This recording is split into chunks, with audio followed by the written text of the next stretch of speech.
Business trips make up a large part of my life. And I spend a lot of time in hotels. Of course, I have heard scary stories about hotels and hotel rooms, but I never believed them. When I went to the room, I did not notice anything unusual. Everything is as usual, strictly kept, neat and tidy. Disturbed only that the windows overlook the courtyard, so that the room has little light. Well, not the moment, because of what to ask for another room. Especially I was going to stay here just a couple of nights. And I had to work during the day anyway. I undressed, went to bed, set the alarm clock. It seemed that I just closed my eyes, and as if I had fallen somewhere. That had never happened to me before. Even with fatigue I fall asleep slowly. The body is like that. I was awakened by a noise. I opened my eyes, saw the light in the room and a young girl in maid's clothes, walking around, cleaning. No attention to me. I looked at the time on my cell phone, and it showed 3 o'clock in the morning. Of course, I have seen a lot, but I have never seen such disregard for myself. I called out to the maid, but she was deaf. She was just wiping dust off the furniture and humming something to her ear. And then something happened that I still can't get over. The maid, continuing to hum, headed for the exit of the room.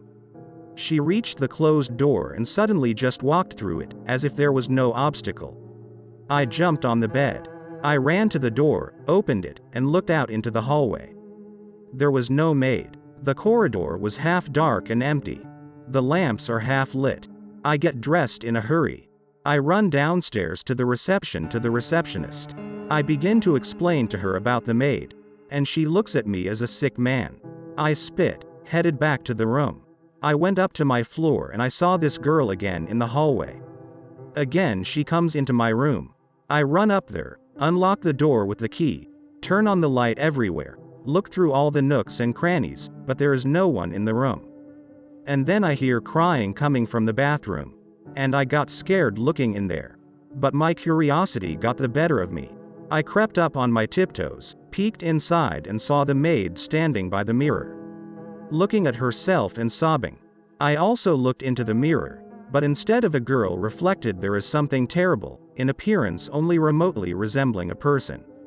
The limbs of the creature were too disproportionate, and her face was ghastly. I screamed and rushed out of the room. The shout went up all over the hotel. I quickly gathered my things and moved out of there. Only when I was leaving, the receptionist on duty admitted that in my room, some bad story happened a month ago. But she never told me the details. Thank you for watching and supporting me. Subscribe to the channel, there will be many more interesting things.